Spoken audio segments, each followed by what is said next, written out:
yang benar-benar fix ya. Kalau namanya di dalam tanah itu tidak ada yang benar-benar fix, karena prinsipnya semua merupakan suatu pendekatan. Kemudian itu karena memang di dalam tanah itu kita cukup banyak variasi yang ada di dalam tanah sendiri. Nah, kemudian di sini kita ada dikenalnya si USDA. Ini konsentrasinya berdasarkan pada tekstur atau gradasi, ya, jadi ukuran. Di sini kita lihat ada pasir, kemudian ada lanau, di mana lanau dan pasir ini butirannya dengan diameter 2 sampai 0,0 mili, kemudian sampai kepada lepung, di mana lepung sifatnya lebih halus lagi, artinya di bawah 0,02 mili, dan sampai di yang bentuknya koloid. Jadi di sini kita terlihat bahwa di sini ada persentase clay, ada persentase silt, dan ada persentase sandnya. Nah, kemudian di sini kita seperti coba dilihatkan di contoh tanah, di mana tanahnya ini terdiri dari 30% pasir, 40% lanau, dan 30% butiran dan kandungan lepungnya. Dan ini bisa terlihat bahwa tanah dengan kondisi 30% pasir, ya, berarti di sini diletakkan, kemudian ada 40%-nya lanau, kemudian 30%-nya berbutiran lepung.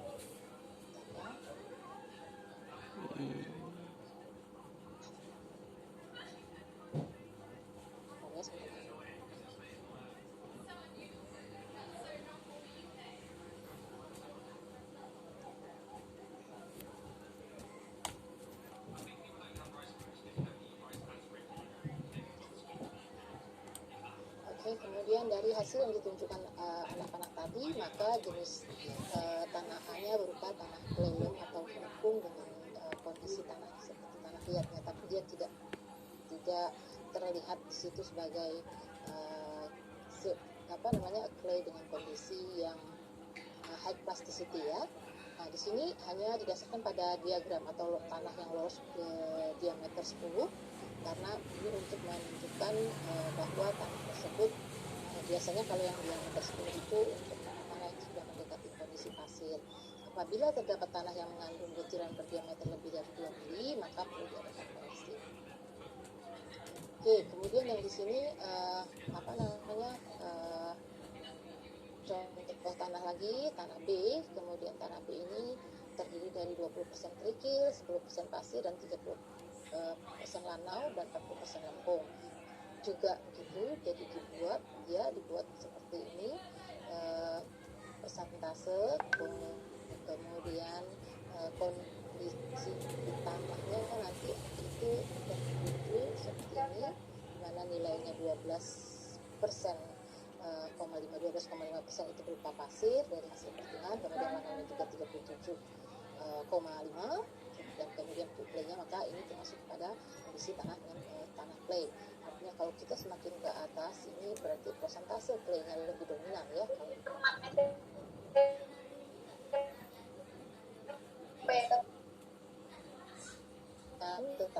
Karena tanah tersebut dapat dikatakan sebagai lempung dengan kandungan pasir. Nah, jadi nanti kita di dalam penggunaan simbol atau penggunaan kategori bahwa dia yang mana yang lebih dominan, itu yang disebut lebih dahulu. Misalnya tadi kalau tanah lempung tapi dia punya kandungan pasir, maka kita sebutnya sebagai clay sand, artinya kan lempung dengan berpasir, atau lempung berlanau, gitu ya. Jadi tapi lebih dominan lempungnya, ya.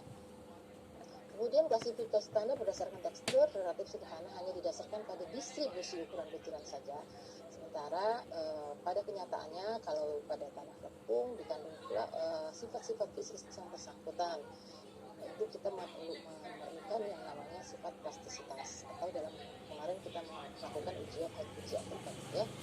Kemudian karena sistem klasifikasi tanah berdasarkan tekstur tidak memperhitungkan sifat plastisitas tanah, maka sistem tersebut dianggap tidak memadai untuk sebagian besar dari ya, karena kemarin kita sudah memahami bahwa kalau misalnya tanahnya punya kandungan mineral lempung yang cukup besar, maka ini akan berpengaruh. Misalnya kemarin ada pengaruh shrinkage atau ada pengaruh kembang susut tanah gitu ya. Nah, jadi itu harus diperhitungkan karena kalau untuk konstruksi kita butuh kondisi yang cukup masif. Pada saat ini terdapat dua sistem klasifikasi tanah yang selalu dipakai oleh kita yang di teknik atau teknik sipil. Ini memperhitungkan distribusi ukuran butiran, baik ukuran butiran menggunakan ayakan maupun hidro. Kemudian ini yang menggunakan batas-batas Atterberg. Batas-batas Atterberg ada 3 pengujian, yaitu untuk menguji liquid limit, shrinkage limit, dan plasticity limit. Endingnya kita butuh yang namanya indeks plastisitas ya. Kemudian di klasifikasi ASTO ini umumnya untuk transport, kemudian untuk unified ini biasanya untuk gedung-gedung atau bangunan-bangunan yang lebih ini kita menggunakan cara unified. Sekarang kita buka cara ASTO. Kita mengenal cara ASTO. Jadi nanti kalau misalnya kita di tambang, kita juga perlu untuk klasifikasi ini untuk mengetahui nanti misalnya jalur-jalur ini akan dipakai untuk loading atau namanya jalur-jalur hauling ya. Nah, jadi jalur-jalur itu kita butuh kondisi yang lebih kuat. Misalnya nanti kita perlu dari klasifikasian dengan cara ini. Kita pakai dengan cara ASTO. Kemudian ini mengalami beberapa perbaikan, jadi sampai akhirnya kita dapatlah satu tabel ya, ini tabel ASTO. Mana tabel ASTO ini kalau kita perhatikan kita punya 1, 2, dan 3 kolom besar ya, 3 kolom besar. Kemudian di sini untuk material di kolom 1 ini sebagai bentuk klasifikasi tanahnya, kalau yang di sini kolom 2 ini mau menunjukkan bahwa untuk yang ada di sini adalah material dengan kondisi granuler. Artinya dia mempunyai kondisi yang lolos saringan nomor 200 itu kurang dari 35%. Kalau yang di kolom ketiga ini materialnya lolos saringan nomor 200 itu lebih dari 35%. Jadi indikasi dari ASTO ini menggunakan angka 35% ya. Di dalam tanah granuler, si ASTO membedakan itu ada 3 kategori tanahnya yang dia sebut A1, tanah A2, tanah A3. Nah, di A1 sendiri dia punya A1A, A1B, kemudian A2, A2A, A24, A25, A26 gitu ya. Nah, jadi itu yang diberi di material granuler. Tapi kalau materialnya itu termasuk yang bergradasi halus, dia punya simbol tanahnya A4, A5, A6, dan A7. A7 pun ada 2, A75, A76 ya. Oke, kemudian di sini ada analisa saringan yang dia pakai. Ini untuk yang lolos persentasenya ada nomor 10, nomor 40, nomor 200. Ini biasanya untuk indikasi kalau nomor 210 ini larinya ke material-material seperti gravel gitu ya. Tapi kalau nomor 40 ini masuk ke kondisi gradasi kasar. Kemudian yang nomor 200 ini kondisi-kondisi yang halus. Nah, di sini kita ingin menggunakan tabel ini dengan kondisi yang tadi, misalnya yang lolos saringan nomor 200, misalnya yang lolos saringan nomor 200 itu nilainya 20% misalnya, yang lolos saringan nomor 200. Yang ini lolos ya, artinya nilai lolos ya. Ini lolos nomor 200 itu cuma 20%. Maka kita bisa menggunakan mana? Kolom 2 atau kolom 3. Oh, ternyata karena dia cuma lolos nomor 200 itu 20%, dia lebih kecil dari 35%, maka saya hanya menggunakan kolom data yang ada di kolom. Kemungkinan kalau tanah saya itu adalah A1, A2, dan A3. Kenapa tidak A4, A5, atau A6, dan A7? Ya karena tadi yang lolos nomor 200 itu 20% saja dari data saya. Ternyata ini tidak saya pakai. Kolom 3 ini tidak saya pakai. Jadi gitu ya. Oke, sekarang nilai liquid limit saya itu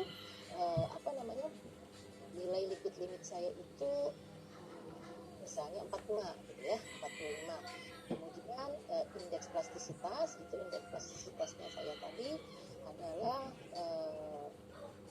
indeks plastisitas saya adalah 20 gitu ya. Kalau begitu tadi saya dapat ini tadi 20% untuk lolos salinan nomor 200-nya, berarti saya bisa menyampaikan bahwa tanah saya ada di A1, A2 atau A3. Kemudian tadi 2%. Mungkinkah saya menggunakan area di sini? Enggak, ternyata enggak mungkin tanah saya di A1A.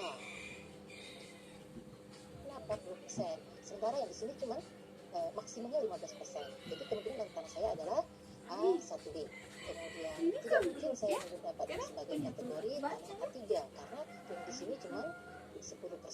Sementara tanah saya tadi 20%. Jadi kemungkinan tanah saya bisa A2, A2A, A24, A25, A26 atau A27. Ya, karena ini kan max. Jadi maksimumnya gitu ya. Oke. Kemudian tadi nilai apa? Nilai liquid limit saya. Nilai liquid limit saya tadi berapa? Misalnya tadi nilai liquid limitnya 45 ya. Nilai liquid limitnya 45. Kalau dia checklist dua begini, mungkin nggak tanah saya A24? kan, Nggak mungkin karena tanah saya orang liquid ini limit lihat harus cek di atas 45, berarti ini maksimumnya 40. Nggak mungkin nggak saya pakai A2. Kalau cuma kan biasa itu kan kalau kita grup karena ini banyak sudah yang ngomong, jadi orang lain nggak lihat kita jadi punya kemungkinan tanah saya di jadi A25 atau checklist satu tapi tetap terbaca tempatnya sudah karena ini checklist 40 maksimumnya. Tanah saya nilai liquid limitnya itu kalau jadi personal. mungkin kan tanah saya adalah A25 atau A27.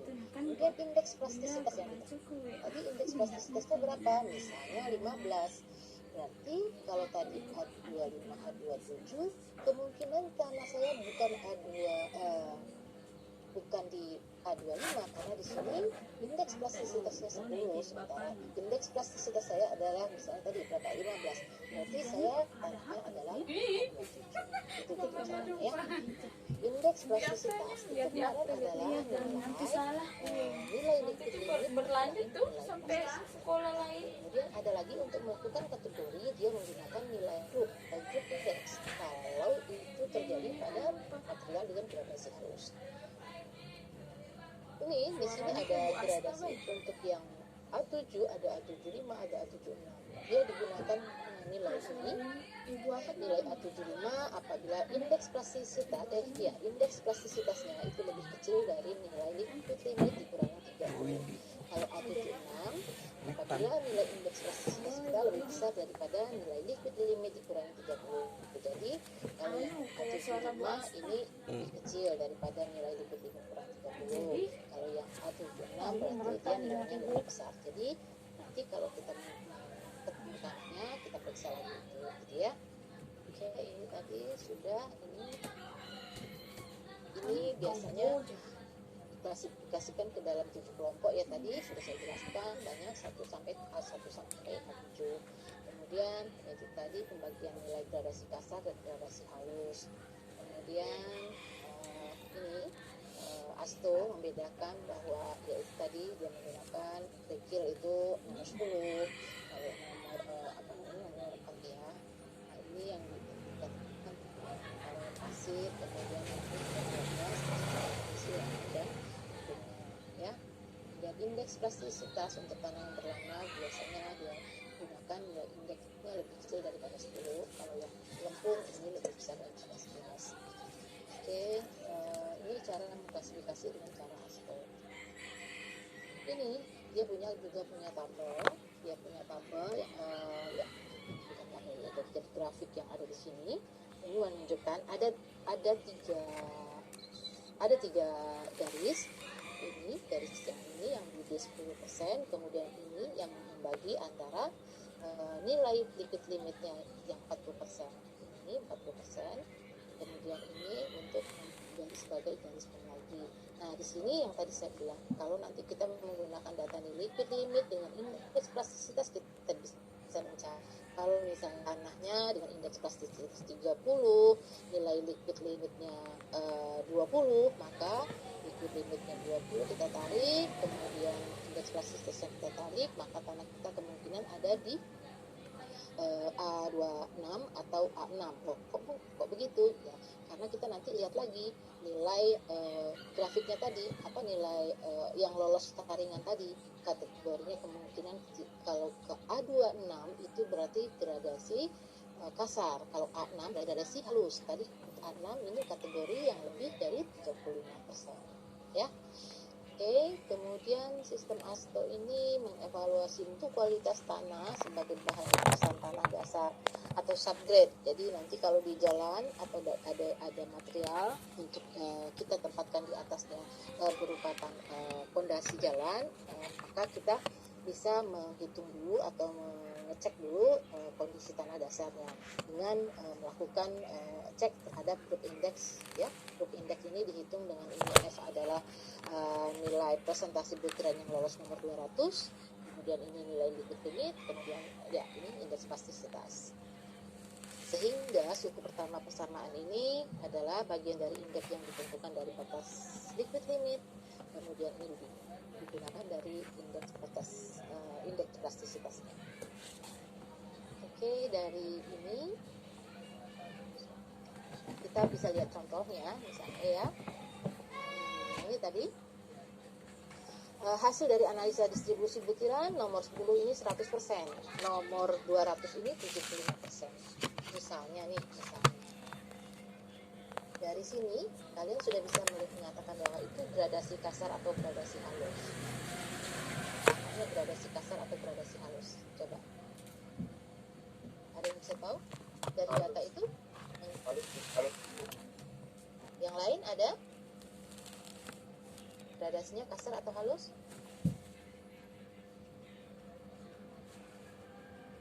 Halus. Karena kenapa? Kok bisa menyatakan halus? Ya, ini pegangannya. Kalau nomor 200-nya lebih dari 35%, kita sudah menyatakan dia gradasi halus metodenya ASTO, ya. Nah, kemudian tanah memiliki batas liquid limit atau cairnya itu 54% dan indeks plastisitasnya 23%. Maka klasifikasikanlah tanah tersebut dengan caranya ASTO. Dari lolos taring nomor 200, karena dia 35% lebih, maka dia termasuk kategori halus. Jadi yang kita perhatikan bukan kolom 2 tadi, tapi kita memperhatikan di kolom yang ketiga, ya. Nggak usah lagi kita lihat kolom yang kedua. Kemudian tanah memiliki indeks 54%, di mana berarti kemudian kemungkinan masuk dalam, oke, nanti kita lihat. Sekarang coba catat, coba lihatkan di sini. Ini ya, nomor 10 dia 100%. Nomor 200 dia 75%. Catat ini sekarang, indeks plastisitasnya 54, ini liquid limitnya 54, nilai indeksnya plastisitasnya 23%. Ingat ya? Nah, kita sekarang akan buka ke atas. Kita bukakan ke atas sini, ya. Coba sekarang tadi dia nilainya lebih dari 75%. Berarti ini toh yang kita perhatikan. Yang ini nggak usah diperhatikan lagi kolomnya. Yang kita perhatikan kolom ini. Kemudian apa lagi? Nilai liquid limitnya. Liquid limitnya berapa? Jadi tadi dari data 200 lolos, kita punya kemungkinan tanah kita adalah A4, A5, A6 dan A7, ya kan? Nah, kemudian sekarang kita perhatikan lagi, karena ini termasuk gradasi halus, kita perhatikan lagi nilai ininya, konsistensinya. Nilai liquid limitnya tadi berapa? 54. Maka kita bawa juga nih, kalau biarpun kita belajarnya di online, tapi kita juga siap nih dengan alat tulis atau buku gitu ya, supaya kita bisa lebih lebih lengket gitu ya. Nah, sekarang 54, nilai liquid limitnya 54. Kira-kira tadi tanah saya kalau di sini masuk nggak di A4? Ukur. Karena kenapa? Di sini liquid limitnya maksimumnya 40. Berarti kemungkinan tanah saya di A5 dan A7. Kalau di A6 nggak mungkin, karena di sini liquid limitnya 40%, gitu. Oke, kemudian data apa lagi Mbak? Yang indeks plastisitasnya? 23. Kalau tanah saya tadi kemungkinan adalah A4 dan A7, ya, A7. Kemudian nilai indeks plastisitas kita 24. Nah, kemungkinan 23 atau 32? 23 ya kan? Nah, iyalah. Mungkin nggak masih di A5? Enggak kan? Karena dia ini hanya maksimumnya sampai 10%. Berarti masuknya adalah A7. Nah, tapi di A7 ada dua simbol kondisi. Ada A75, ada A76. Cek lagi dengan menggunakan ini tadi. Menggunakan yang boleh kalian menggunakan ini. A75 atau A76. Nilai lipid limitnya tadi 54. Kemudian nilai indeks plastisitasnya berapa? 32 gitu ya. 32. Jadi kemungkinan di sini enggak A75 tapi tanah kita A76. Ya, ini kan indeks plastisitasnya 32 atau 23? 23 Bu. 23. 23 Bu. 23. Jadi kemungkinan tanah kita mana ini, atau kalian menggunakan atau kalian tadi menggunakan yang nilainya ini, menggunakan ini indeks plastisitasnya lebih besar dari nilai ini, lebih kecil nilai liquid limit kurang 30, atau liquid limit kurang 30 dia indeks plastisitasnya lebih besar. Coba berapa jadinya indeks plastisitasnya tadi kita 75.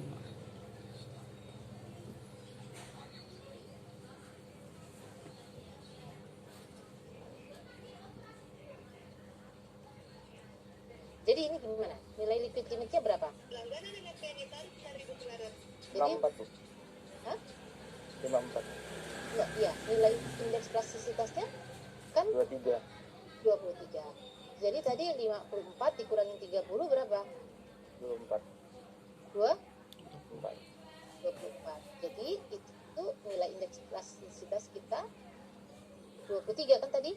23 ya. Berarti masuk di A75. Gitu ya. Jadi cara untuk menetapkan kondisi tanah kita kategorinya apa dari metodenya Astor.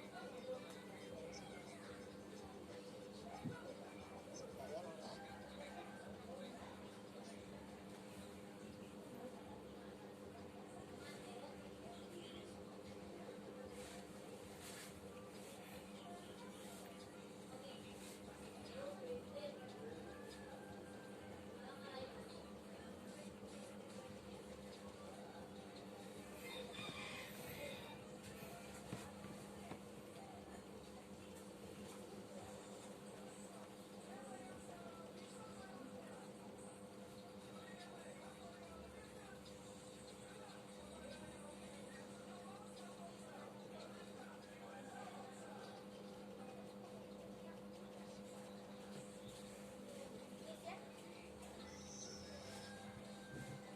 Ini tadi untuk grup ya, grup indeks. Sekarang sampai di sini ada pertanyaan nggak kira-kira? Untuk tadi ada pertanyaan? Masih kurang jelas Bu. Yang mana yang kurang jelas? Yang Yang mana kira-kira kurang?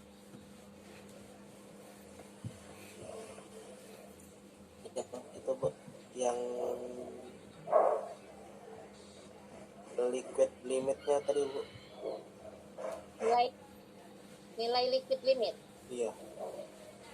Tadi kan kita ini posisinya Mas di mana ini? Di Samarinda.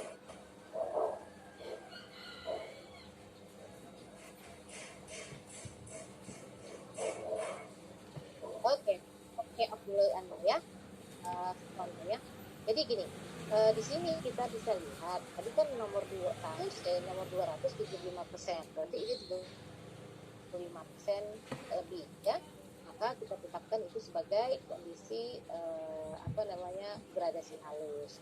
Kemudian memiliki 54%, berarti dia lebih dari 41%. Kemungkinan masuk dalam kelompok A5, A75 dan A75. Yang 40% ini tahu dari mana? Ada yang tahu ini dari mana tadi? Nilai liquid limitnya lebih dari 50%. 41%. Ada 41% ini dari mana? Kira-kira ada yang tahu? Ada di tabel tadi. Tabel. Ya, yang di tabel itu bunyinya 40% gitu ya. Kemudian indeks plastisitas kita ini 23%, lebih dari 11%. Juga ada di dalam tabel 41, 11%, ini juga ada di dalam tabel.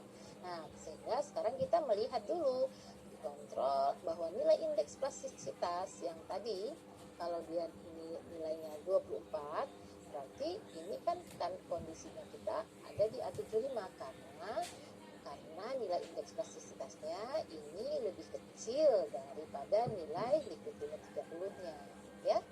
Oke, tadi Masnya sudah paham? Gimana? Sudah paham ya? Udah Bu. Oke. Terus sekarang untuk mengecek kita indeksnya ya dengan cara ini tadi menggunakan persamaan ya. Sekarang kita masuk ke unified. Jadi cara unified ini kita berdasarkan dengan apa yang dikenalkan oleh Casablanca. Kemudian dia mengelompokkan tanah ke dalam dua kelompok besar, yaitu tanah putih halus atau tanah putih kasar. Kalau di sini dia mengkategorikannya ini angka 50%. Kalau tadi kita di ASTO 35%, tapi kalau di sini ini 50%. Kalau dia tertahan saringan nomor 200 ini lebih dari 50%, yang tertahan lebih dari 50%, maka dia kategorinya gradasi kasar atau berpikir kasar. Di mana itu biasanya tanahnya dan berupa gravel atau kerikil atau dia disebut sebagai sand atau pasir. Nah, kalau yang lolos saringan nomor 200 itu lebih daripada 50%, maka berinya M itu sebagai lanau atau silt, kemudian simbol sebagai tanah lempung atau clay ya, baik organik maupun non organik. Kemudian untuk organik diberi simbol O ya. Jadi kondisinya ini disebut sebagai organik. Untuk tanah gambut ini disebut sebagai pit. Nah, simbolnya ini adalah PT ya. Simbol-simbol yang lain yang digunakan oleh Unified ini adalah yang seperti ini. Ada well graded, kemarin kita nilai CU, kita periksa nilai CC gitu ya. Sehingga nilai sebutan well graded, poorly graded ini hanya untuk material dengan gradasi kasar. Nah, kalau well graded bagus, keadaan variasinya. Kemudian kalau poorly ini variasinya tidak bagus, artinya kurang ya kan. Kemudian ini kita kenal lagi ada low plasticity atau high plasticity. Ini kalau material kita termasuk kategori halus. Jadi nilai CU, nilai koefisien keseragaman, nilai koefisien gradasi itu tidak pernah dipakaikan kepada material gradasi halus. Gradasi halus hanya pakai kondisi low plastic atau high plasticity. Nah, jadi di tanah kasar ini tadi ada G, ada sand, ya kan? Nah, terus dia juga ada kondisi bagus, kondisi jelek, kemudian ini gravel, tapi dia punya kandungan silt, dia punya kandungan clay, dia punya juga begitu, yang di sini juga begitu, sand well graded, poorly graded, kemudian sand dengan kondisi silt, kemudian sand dengan kondisi clay. Jadi materialnya tercampur gitu ya. Karena kan kita kan kemarin sudah bisa membayangkan bahwa ada juga tuh batuan, tapi dia punya material dengan gradasi halus, dan dilihat lagi dengan gradasi halusnya punya kandungan mana nih, clay atau silt ya. Jadi nanti itu dikategorikan atau disebutkan di dalam kita mengklasifikasi tanah. Untuk klasifikasi yang benar, faktor berikut perlu diperhatikan. Untuk prosentase lolos nomor 200 adalah fraksi halus ya. Prosentase fraksi kasar yang lolos saringan nomor 40 biasanya ini ke sand atau pasir. koefisien keseragaman ini, koefisien keseragaman ataupun koefisien gradasi ini tadi ini biasanya untuk dikategorikan lagi ya, misalnya untuk material sampai 12 ini nanti ada dibagi lagi dalam penyebutan materialnya ini ya. Oke, sekarang kita lihat dulu. Ini adalah tabelnya si Unified. Nah, si Unified ini punya kondisi kalau tadi ada 2 kolom yang besar, kalau sekarang ada 2 baris yang besar ya. Kalau yang baris yang besar ini kita lihat, kalau untuk baris yang besar ini kita lihat ada material yang lolos saringan nomor 200 ini kurang dari 50%. Kalau yang ini garis kedua ini yang lolos saringan nomor 200 ini lebih dari 50%. Jadi kalau kita kolom, sekarang kita baris.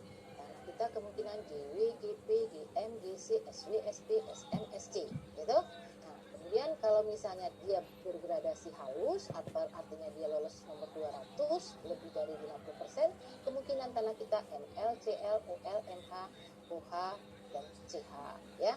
Jadi itu. Nah, kalau ini tanahnya kita harus periksa dulu kadar organiknya. Kadar organik banyak, maka kita akan dengan itu sebagai tanah pit. Oke. Tadi kita perhatikan yang pertama, ini adalah barisnya. Berarti kemungkinan tanahnya tidak ada berapa, ini ada 8 ya.